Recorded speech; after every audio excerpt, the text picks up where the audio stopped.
আসসালামু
আলাইকুম। আমি প্রফেসর ডাক্তার মোহাম্মদ মহসিন আলী শাহ। আমি বঙ্গবন্ধু শেখ মুজিব মেডিকেল ইউনিভার্সিটিতে মনোরোগ বিদ্যা বিভাগে প্রফেসর হিসাবে আছি, ইউনিট প্রধান হিসাবে। আজকে আমরা সিজোফ্রেনিয়া নিয়ে কথা বলবো। সিজোফ্রেনিয়া একটা কঠিন মানসিক রোগ। আমরা এই রোগটাকে কিভাবে চিনতে পারবো যে এটা সিজোফ্রেনিয়া নামের একটা রোগে কোনো একজন কেউ ভুগছে? সিজোফ্রেনিয়া রোগীর একদম অ্যাপিয়ারেন্স মানে তার গেট আপটা, এটা দেখেই আমরা কিছুটা আন্দাজ করতে পারি মানে কি হয় সিজোফ্রেনিয়া রোগীর। নিজের কোনো পরিষ্কার পরিচ্ছন্নতা রাখে না, থাকে না। এজন্য হয় কি তাদের চুলগুলো উস্কুস খুস্কুস থাকে, অথবা কারো কারো চুলে জট বেঁধে যায়, অথবা চুল ঠিকমতো আঁচড়ানো থাকে না, এমনকি জটও বেঁধে যেতে পারে।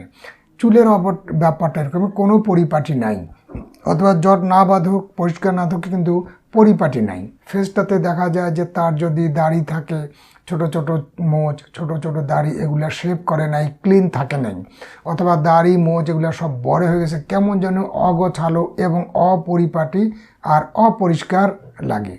আবার কথাবার্তা যখন বলে তখন হয়তো দেখা যায় যে সেখানেও পরিষ্কার না, মুখের দুই পাশে হয়তো থুতু লেগে থাকতেছে, এরকমের পরিপাটির ব্যাপার থাকে না।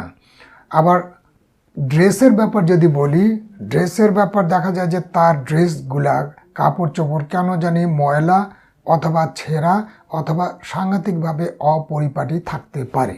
আচার আচরণের মধ্যে এমন ব্যাপার যে স্বাভাবিক যে আচার আচরণ, এইটা অনেক সময় অস্বাভাবিক আপনার কাছে মনে হতে পারে। সাধারণত সিজোফ্রেনিয়া রুগীদের এরকম অস্বাভাবিক হইতে পারে। যেমন আমার চেম্বারে যদি কোনো রুগী আসে, আমার চেম্বারে একটা হয়তো চেয়ার দেয়া আছে, রুগী হয়তো চেয়ারের উপরে দুই পা চেয়ারের উপরে উঠে বসে পড়লো, তা এটা তো সামঞ্জস্যহীন, এই আচরণ তো স্বাভাবিক না। এটাকে যে কেউ বলবে যে এ তো অস্বাভাবিক আচরণ। অথবা সবাই এক জায়গায় বসে আছে, দুইজন তিনজন রুগীকে নিয়ে আসছে, রুগীটা হয়তো এক জায়গায় এক কোণে কেমন জানি ভয় পাচ্ছে, ওই অবস্থায় জড়ো সড়ো জবুথবু হয়ে বসে পড়লো, তাহলে এটাও বুঝতে হবে যে তার মধ্যে কোনো একটা প্রবলেম হয়তো বা আছে। আবার এমন কেউ হয়তো বিড়বিড় করে কথা বলেই যাচ্ছে, অথবা শাউট করতেছে, খামাখাই চিল্লাপাল্লা করতেছে উইদাউট এনি রিজন, এগুলাও কিন্তু আচার আচরণ, সামাজিক আচরণের মধ্যে তার কোনো অস্বাভাবিকতার পরিলক্ষণ হয়। তো এগুলা কিন্তু তার স্বাভাবিক আচরণগুলা এলোমেলো হয়ে যায়, সামাজিক যেটা আচরণ সেটা এলোমেলো হয়ে যায়। কথা বলা ধরনগুলা আমরা লক্ষ্য করতে পারি। দেখা গেল যে হয়তোবা কেউ কোনো সিজোফ্রেনিয়া রুগী একা বিড়বিড় করে কথা বলতেছে, অনেক সময় জোরে চিল্লাচ্ছে, অনেক সময় আন্দাজে হাসতেছে, অনেক সময় আন্দাজে কাঁদতেছে, অথবা কোনো কথা আপনি যখন বললেন সেই কথার উত্তর দিতে চাচ্ছে না, নিজের মনেই আছে।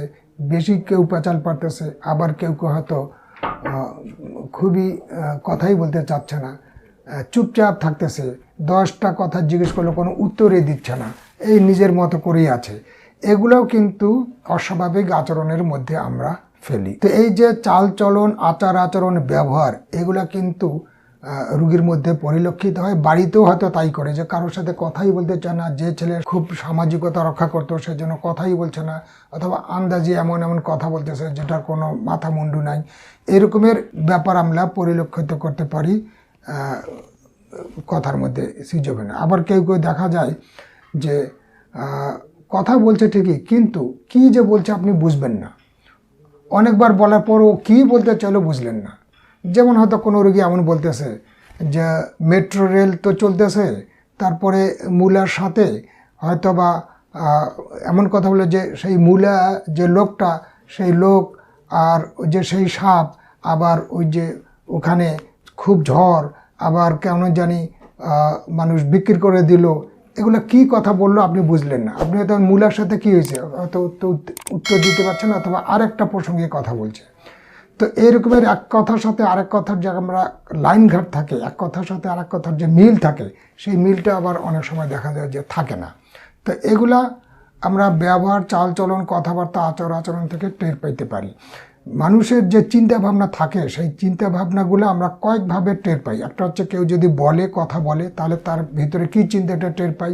কেউ যদি লেখে, লেখার মাধ্যমেও আমরা টের পাই যে তার ভিতরে কী চিন্তা ভাবনা চলছে। অথবা কেউ যদি কোনো আচরণ করে, তার আচরণ, আকার, ইঙ্গিত, গেস্টার, এগুলো দিয়েও কিন্তু আমরা টের পাই তার চিন্তাভাবনাটা কী রকমের। তো এই চিন্তাভাবনাগুলোও তার এলোমেলো হয়ে যায়, কথাগুলো এলোমেলো হয়ে যায়। কথা হয়তো ঠিকমতো বলে না, অথবা বেশি বলতে পারে, অথবা এলোমেলো বলতে পারে, অথবা অহেতুক কিছু কথা বলতে পারে। এরকমের কথাবার্তার মধ্যে তার অসামঞ্জস্য বোঝা যায়। এই কথাবার্তা নিয়ে আমরা আরেকটা হয়তো ভিডিওতে কথা বলবো।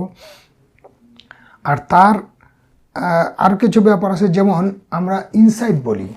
ইনসাইট নামে আমাদের সাইকিয়াট্রিতে একটা শব্দ আছে, টার্ম আছে, যেটাকে বলি হচ্ছে ইনসাইট। ইনসাইট মানে কোনো একটা রোগীর অথবা কোনো একজন লোকের তার নিজস্ব মেডিকেল কন্ডিশন সম্পর্কে তার কোনো ধারণা নাই, নষ্ট হয়ে যায়। যেমন কেউ হয়তো বেশি কথা বলতেছে, অথবা বেশি দুর্ব্যবহার করতেছে, খামোখা মানুষকে মারধর করতেছে, খামোখা উত্তেজিত হচ্ছে, খামোখাই বেশি বেশি কেনাকাটা করতেছে। এই যে ঘটনাগুলো ঘটে, যদি তাকে বলা হয় যে তুমি যে এগুলো করছো এগুলো কি স্বাভাবিক নাকি এগুলো সমস্যা, ও বলে না এগুলো কোনো সমস্যা না। তো সে কিন্তু মানুষকে মারধর করতেছে অহেতুক, সামান্য ছোট্ট খাট্ট কারণে মারধর করতেছে, যেটা আগে সে করতো না, কিন্তু এখন করাতে সে এটা যে একটা তার সমস্যা, সে সমস্যাকে সমস্যা মনে করে না। আমরা যদি বলি যে আপনার এগুলো যদি সমস্যা হয়ও, যদি সে বলেও যে এটা সমস্যা, তাহলে কি আপনার মনে হয় যে এটা কোনো মানসিক সমস্যা নাকি শারীরিক সমস্যা? ও হয়তো বলবে, যদি এমনও বলে যে হ্যাঁ এটা একটা মানসিক সমস্যা আসলে, তারপর যদি বলি যে এটা যদি মানসিক সমস্যা হয় তাহলে এটা কি কোনো রোগের মধ্যে পড়ে, মানসিক কোনো রোগ? যদি বলে হ্যাঁ এটা মানসিক রোগেরই একটা ব্যাপার, তারপরের প্রশ্ন আমরা করি যে যদি আপনি মনে করেন যে এটা একটা মানসিক সমস্যা, তাহলে আপনার কি মনে হয় যে এটা একটা চিকিৎসা দরকার? ও যদি বলে হ্যাঁ চিকিৎসা দরকার, তাহলে ধরে নিতে হবে যে তার ইনসাইট ঠিক আছে।